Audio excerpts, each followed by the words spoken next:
Olá, sou Lucas Abreu, aluno do curso de Psicologia do SESMAC 2025.2. Sou homem branco, cis, gay, não binário, de 36 anos. Careca, tenho 1,66 m, uso uma calça jeans e uma camiseta marrom. Trago em meu pulso um relógio e uso tênis preto. Estarei introduzido o seminário, cujo título é O Discurso de Ódio contra a Comunidade LGBTQIAP+. Fobia, redes sociais e direitos. No meu ponto, eu venho discutir a questão da identidade. E vale destacar que a identidade é aquilo que diz respeito ao sujeito, ao ser humano.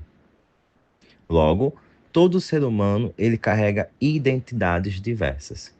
É importante citar que essas identidades, elas não são simplesmente algo natural, mas é algo construído discursivamente pela cultura e pela linguagem. Aqui, o alvo ou o sujeito que é construído são os sujeitos LGBTQIAP+, que são sujeitos considerados dissidentes, abjetos e desviantes. É importante também citar que esses sujeitos têm como marca em seus corpos as identidades de sexo e gênero. Sexo, muitas vezes considerado sob uma perspectiva biológica, seria aquilo que marca o macho e a fêmea.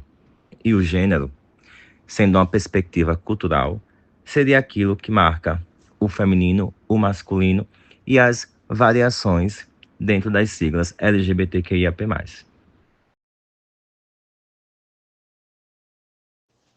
Olá, meu nome é Larissa, tenho 27 anos, sou estudante de Psicologia pela turma da Faculdade SESMAC do Agreste 2025.2. Sou uma pessoa de pele clara, cabelos castanho escuro, longos e lisos. Hoje estou vestindo uma blusa preta lisa, com uma calça jeans no azul escuro e um cinto preto com a fivela dourada. Meu sapato é preto, também com detalhes dourados. Hoje estou com uma maquiagem leve e vou falar para vocês sobre o medo, o ódio e a violência, a LGBTfobia. Quando falamos de LGBTQIA+, fobia, estamos falando de um conjunto de rejeições, medos e hostilidades construídos socialmente. Essa palavra fobia a gente escuta falar no nosso cotidiano. Fobia, pelo dicionário Aurélio, quer dizer um sentimento exagerado de medo ou uma aversão. Então, essa fobia, ela não é apenas um medo irracional, mas ela é uma aversão sustentada por crenças morais, normas de gêneros e estereótipos. No Brasil, essa fobia aparece tanto de forma explícita, como agressões verbais e físicas, quanto de forma simbólica, através de piadas, insultos, exclusões e tentativas de silenciar identidades.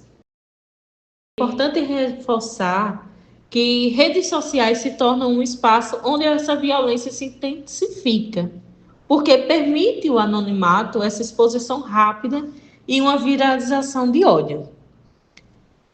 Trouxe aqui alguns comentários ofensivos sobre a identidade de gênero ou a orientação social ou a orientação sexual. Esses comentários de ódio, como por exemplo esse Zé Maria, onde comenta: o que cura LGBT é porrada, porque está comprovado que isso é pura safadeza.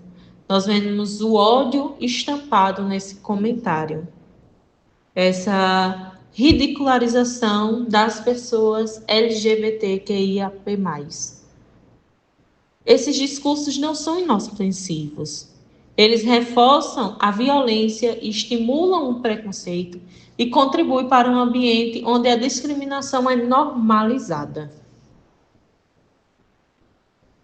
O artigo que temos como base para esse trabalho, essa pesquisa, destaca que o discurso de ódio se apoia em processos sociocognitivos, como a categorização social, que divide a pessoa entre nós e eles. Essa divisão cria a ideia de que o grupo LGBTQIAP+, é diferente ou até ameaçador.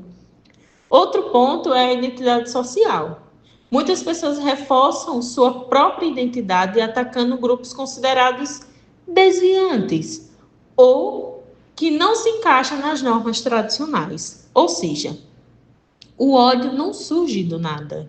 Ele é alimentado por crenças rígidas, estereótipos e pela manutenção de hierarquias sociais. Esses fatores explicam por que o discurso do ódio se espalha tão facilmente nas redes.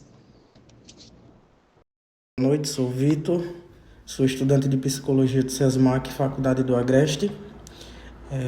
Sou homem preto, gay, tenho tatuagens no braço, estou vestido numa camisa cinza, calça preta, tênis preto, tenho em média 1,69 m de altura. E hoje eu vim falar um pouco sobre a violência contra a população LGBTQI e APN+, no Brasil. E, de início, trago alguns aspectos cognitivos e sociocognitivos referente a essa temática. Então, o discurso de ódio, ele opera sustentado por processos cognitivos como estereótipos, categorização social e desumanização. A formação do nós versus eles aumenta a percepção de ameaça ao grupo dominante, estimulado pela violência, segundo Freitas em 2023. A naturalização de estereótipos gera preconceito que se transforma em discriminação e pode culminar na violência física. As redes sociais amplificam comportamentos hostis, criando bolhas de validação e incentivo à violência simbólica. Com isso, eu trago alguns dados estatísticos para retratar tudo isso que foi falado anteriormente, referente às práticas de discurso de ódio, violência, entre outras coisas. E aí, o primeiro dado que eu trago é que o Brasil ele segue entre os países que mais matam pessoas LGBTQIAPN+, no mundo. Só em 2023, segundo uma pesquisa do Observatório de Mortes e Violência contra essa comunidade, lá em 2024, foi essa pesquisa, foram registradas 230 mortes violentas motivadas por LGBTfobia. E a cada 34 horas, em média, uma pessoa dessa comunidade é assassinada no país por motivo de ódio. Pessoas trans e travestis representam cerca de 75% das vítimas fatais, sendo o Brasil líder mundial em assassinato dessa população pelo 14º ano seguido, segundo o ANTRA, em 2024. ANTRA é uma associação que traz um relatório anual dessas mortes para o público dessa comunidade. E eu trouxe aqui também tipos de crimes contra essa comunidade, alguns crimes mais frequentes. Então, tem homicídio por motivação de ódio, que é chamado hoje de LGBTcídio, agressões físicas e torturas, violência sexual, ameaças, perseguições e injúria.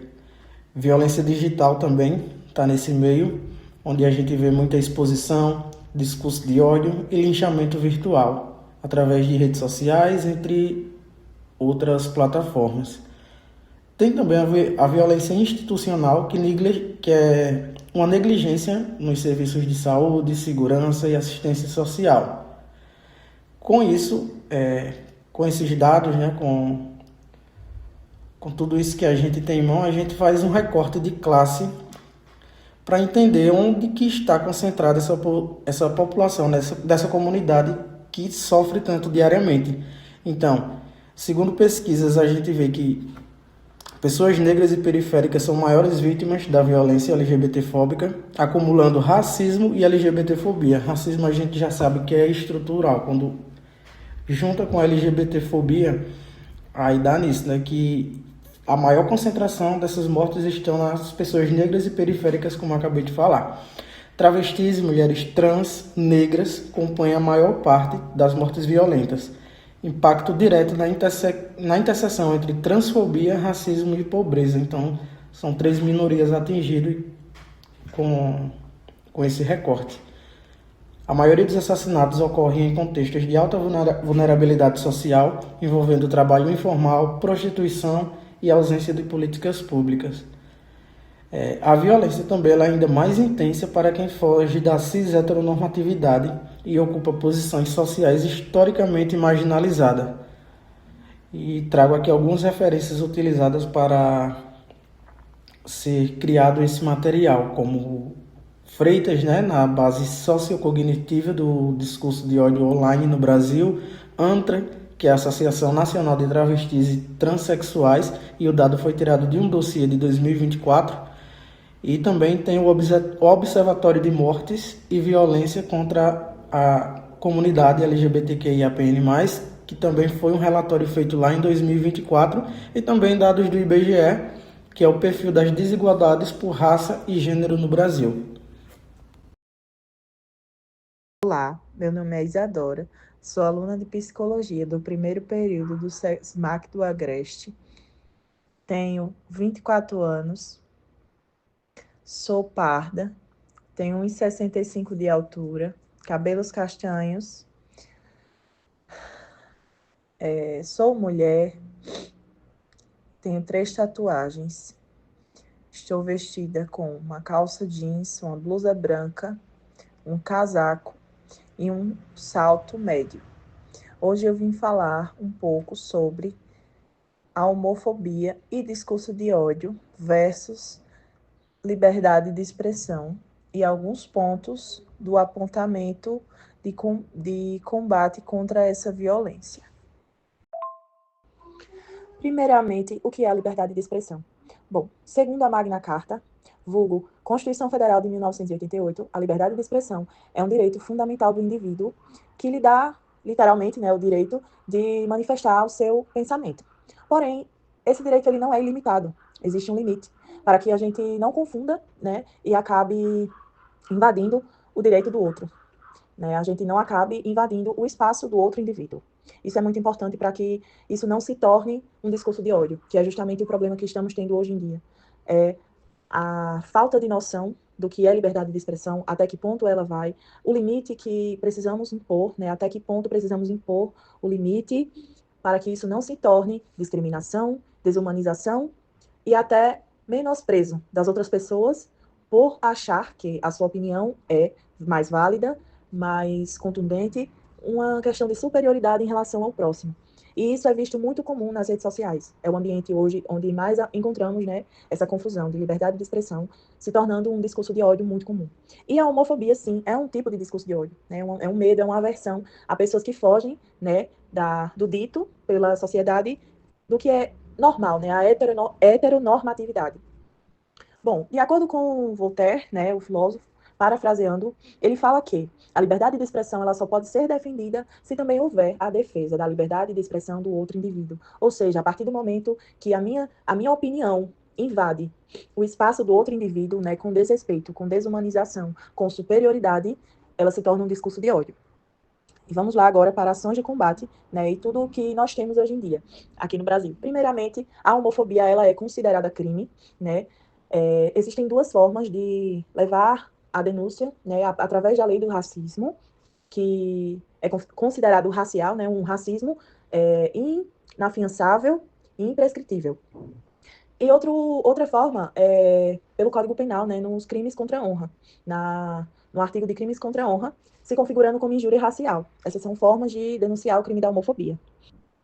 Temos, sim, alguns avanços, né, muito importantes. Né? Um deles é o dia 17 de maio, que é o Dia Internacional do Combate, né, à Homofobia, à Violência, né, contra a população LGBTQIA+. E também, em 1990, o homossexualismo, né, que hoje não existe, mas já existiu, foi retirado da lista da OMS como patologia, né? Ou seja, o homossexualismo ele era visto como doença. A homossexualidade, que é o que chamamos hoje, era vista como doença, tinha terminação ismo. Por isso que precisou ser retirado para que nós nos relacionássemos a essa palavra como homossexualidade, remetendo assim à orientação sexual e não a uma patologia. E ações, né? O que podemos fazer para combater isto? Né, qual o papel da sociedade, do Estado, da educação, né, porque o combate ele não vem só de um setor, o combate ele vem da junção, né, da sociedade, do Estado e da educação. Primeiramente, é necessário, né, eu acredito que todo e qualquer problema, trabalhando-se pela raiz, vai diretamente na educação. A educação ela pode promover a diversidade, ela pode promover a noção de que a diversidade ela precisa existir, né, esse respeito contínuo precisa existir, Deve haver, sim, discussões, rodas de debate, conscientização das crianças, adolescentes, pré-adolescentes, jovens, acerca da violência, né, do quão mal faz essa violência.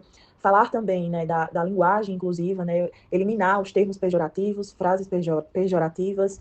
Deve também haver apoio, né, rede de apoio da sociedade, acolhimento. Deve também haver apoio às ONGs, né, não governamentais, organizações não governamentais, né, o quanto pode se apoiar, porque esses projetos, geralmente, eles trabalham em cima da proteção dos direitos da população LGBTQIA+. Um exemplo disso foi o Escola Sem Homofobia, que foi um programa do governo que não vingou, mas propôs, assim, desbravou, na verdade, vários outros projetos, né, incentivou projetos, né, para proteção dos direitos, asseguração dos direitos. Não vingou, era um kit gay, né, era uma cartilha de conscientização de orientação sexual, de várias outras coisas importantes acerca desse assunto, porém não vingou. Hoje, outro projeto bem importante é o Bem Viver Mais, que acolhe também populações, dentro da população LGBTQIA+, ele acolhe indígenas, né, pessoas de outras culturas, e o foco maior, assim, é realmente levar a proteção dos direitos, levar a conscientização do quão mal é, né, do quão ruim é essa prática, esse preconceito. E é isto, né? Não há um só ator social, né? São vários atores trabalhando juntos contra esse grave preconceito. E a psicologia não é diferente disso. A psicologia ela pode sim ser um motor, né, frente a esse combate, né, com veiculação de informações, acolhimento e outras coisas mais.